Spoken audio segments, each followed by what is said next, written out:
सबसे पहले अपने परम आराध्य परम पूज्य गुरु महाराज साहब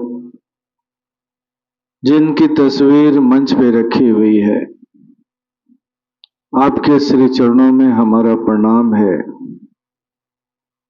पूज्य गुरु माँ जो यहाँ उपस्थित हैं, आपके भी चरणों में हमारा प्रणाम है।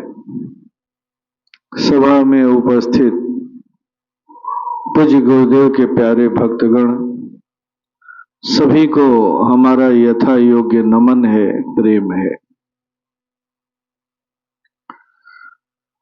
आज मैं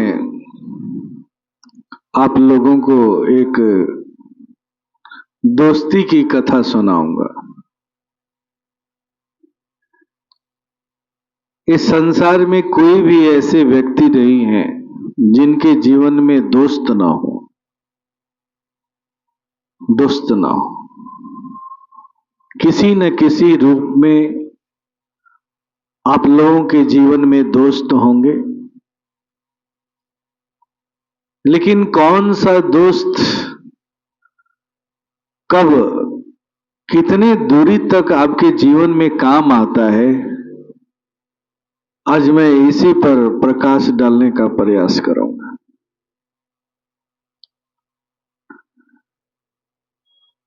एक बार की बात है, एक व्यक्ति के ऊपर किसी ने मुकदमा कर दिया और उस व्यक्ति को मुकदमा लड़ना था, गवाही की जरूरत थी।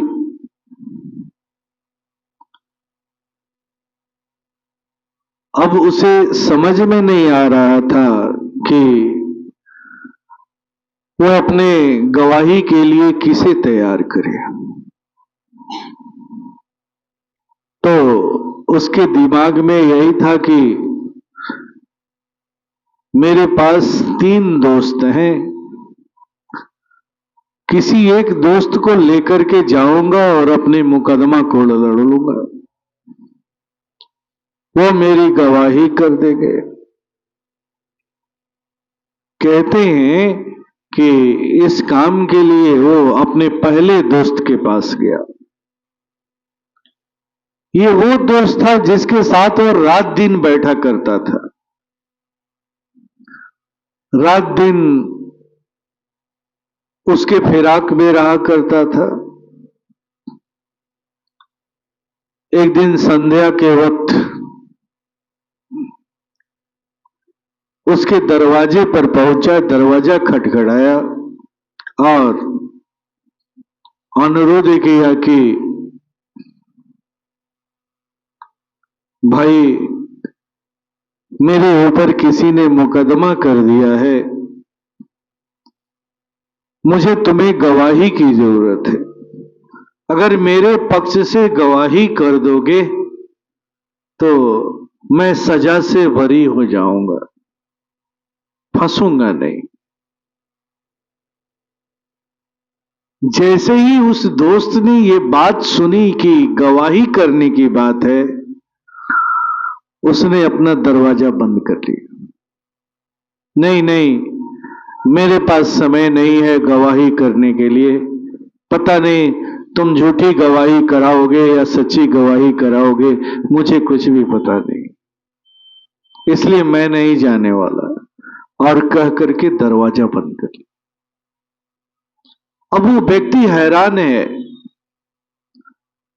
ये वो दोस्त है जिस दोस्त के लिए वो रात दिन मरा करता था,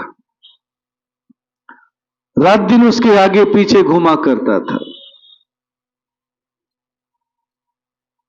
लेकिन आज जब उसे जरूरत पड़ी है तो वो दोस्त गवाही देने के लिए तैयार नहीं है। अगर वो गवाही दे देता तो उसकी रक्षा हो सकती थी। पता नहीं गवाही के अभाव में उसे उम्र कैद की सजा होगी या फांसी की सजा होगी, पता नहीं। अब थोड़ा सा वो डरा। पहले तो उसे डर नहीं था, क्योंकि उसके अंदर में ये बात थी कि मेरे तो एक से बढ़कर एक दोस्त है। लेकिन अब वो व्यक्ति डरा, जो मेरा सबसे प्रिय दोस्त था, जिसके लिए मैं रात दिन मरा करता था, उसने तो आज जवाब दे दिया। अब क्या करूं? तो याद आया कि चलो एक और दोस्त है, उस पर थोड़ा मैं कम ध्यान देता हूं। लेकिन दोस्त दोस्त होता है। चला जाए उस दूसरे दोस्त के पास, पूछा जाए, शायद वो कुछ मदद कर दे।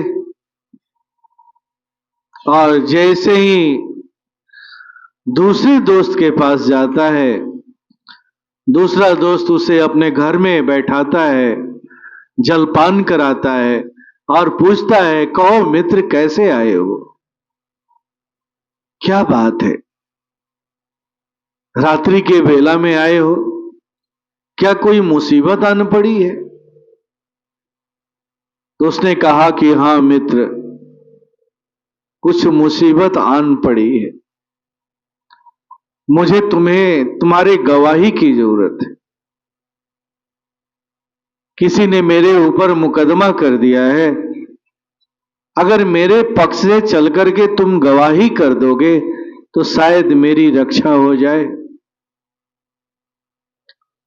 अब वो जो दूसरा दोस्त है ना, वो भी कुछ देर तक सोचने लगा और फिर उसने कहा कि ऐसा है मित्र, अगर तुम अकेला महसूस कर रहे हो तो तुम्हें मैं कोर्ट के दरवाजे तक पहुंचा दूंगा, तुम्हारे साथ चलूंगा, तुम्हें अकेले नहीं छोड़ूंगा। लेकिन कोर्ट के दरवाजे तक ही जाऊंगा, मैं गवाही नहीं दूंगा। वहां तक तुम्हारा मैं साथ दूंगा, तुम्हें पहुंचा दूंगा, लेकिन गवाही नहीं दूंगा। पता नहीं तुमने अपराध किया है कि नहीं किया है, और मुझसे गलत गवाही दिलवाओगे, कहीं मैं ना फंस जाऊं। और यह कह करके उसने भी मुख मोड़ लिया। मित्र ने कहा कि चलो ठीक है, लेकिन तुम कोर्ट के दरवाजे तक पहुंचाकर ही क्या कर लोगे? वहां तो मैं स्वयं अकेला भी जा सकता हूं। तुम्हारी जरूरत तो मुझे कोर्ट में गवाही के लिए थी। अगर गवाही नहीं दे सकते हो तो फिर तुमसे भी मेरा काम नहीं होने को। अब वो उदास हो गया, उदास होकर के लौटने लगा। तभी उसे याद आया कि उसका एक और मित्र है, जिससे वो कभी मिलता नहीं। कभी कभार साल में 6 महीने पर एक बार जाकर के वो मिल लेता है। चला जाए, शायद वो मित्र काम आ जाए। जिस मित्र के लिए मैं रात दिन मरा करता था, वो तो काम ही नहीं आया। दूसरा मित्र भी, जिसके लिए मैं बहुत ज्यादा समय दिया करता था, वो भी काम नहीं आया। शायद ये तीसरा मित्र, जो बहुत दूर का है, देखते हैं काम आएगा कि नहीं आएगा। ऐसे लगता तो नहीं है कि अब ये काम आएगा, क्योंकि इससे मैंने बहुत ज्यादा गहरा संबंध नहीं रखा है। जिनसे गहरा संबंध रखा था, उन लोगों ने तो साथ ही नहीं दिया। लेकिन मजबूर था, क्या करता, मजबूरी के नाम पर उसे जाना ही था। और तलाशते तलाशते उस मित्र के घर की भी याद उसे अच्छी तरह से नहीं आ रही थी। लेकिन तलाशते तलाशते किसी तरह रात्रि के वेला में उस तीसरे मित्र के घर पहुंचा। जैसे ही तीसरे मित्र ने उसे देखा, अपने घर के अंदर में बुलाया, जलपान कराया और कहा कि कहो मित्र, कैसे आना हुआ तुम्हारा, बड़ी दिन के बाद आए हो। कहते हैं कि उस मित्र ने कहा कि ऐसी बात है कि मेरे ऊपर किसी ने मुकदमा कर दिया है, मेरे पक्ष से कोई गवाह नहीं मिल रहा है। तुम मेरे मित्र हो, क्या तुम मेरे पक्ष में गवाही नहीं कर सकते हो? अगर मेरे पक्ष से गवाही कर देते तो मेरी रक्षा हो जाती। पता नहीं गवाही के अभाव में मुझे क्या सजा होगी, पता नहीं। इसी आशा से मैं तुम्हारे पास आया हूं।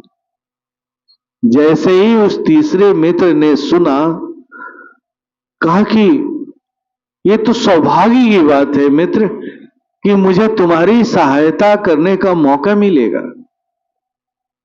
ये तो मेरे लिए सौभाग्य की बात है। चलो, कहां गवाही करनी है, कब करनी है, किस समय करनी है, मैं चलने के लिए तैयार हूं। जैसा कहोगे वैसा तुम्हारे लिए मैं गवाही करूं, वैसा गवाही करूं। बल्कि जरूरत पड़ेगी तो 2 4 10 लोगों को इकट्ठा भी कर दूंगा। जैसे ही उस मित्र ने सुना, उसके आंखों में आंसू आ गए। जिस मित्र के लिए मैं रात दिन मरा करता था, उस मित्र ने तो कोर्ट के दरवाजे तक जाना कबूल नहीं किया। दूसरा मित्र, जिसके लिए भी मैं पूरा का पूरा समय निकाला करता था, वो कोर्ट के दरवाजे तक जाने के लिए तैयार हुआ, लेकिन गवाही देने के लिए तैयार हुआ नहीं हुआ। और जिस मित्र को कभी मैं पूछता नहीं था, साल में 1 2 बार कभी मिल लिया करता था, वो आज हर तरह की गवाही देने के लिए तैयार है। ये है 3 मित्र, 3 दोस्त और 3 दोस्तों का चरित्र।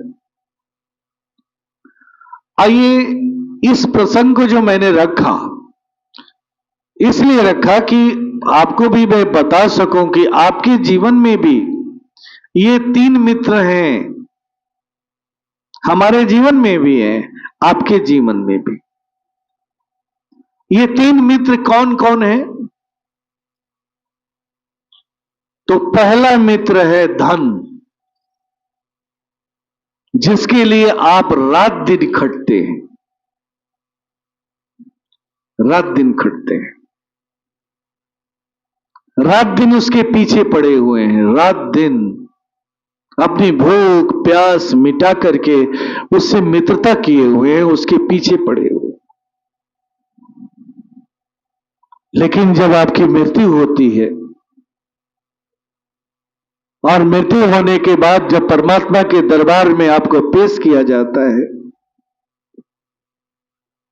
तो ये मित्र आपके लिए किसी भी प्रकार की गवाही देने के लिए तैयार नहीं, कुछ भी करने के लिए तैयार नहीं। सबसे पहले अपनी मित्रता यही तोड़ते। दूसरा मित्र कौन है? तो दूसरा मित्र है आपका परिवार, जिसके पीछे आप पागल है,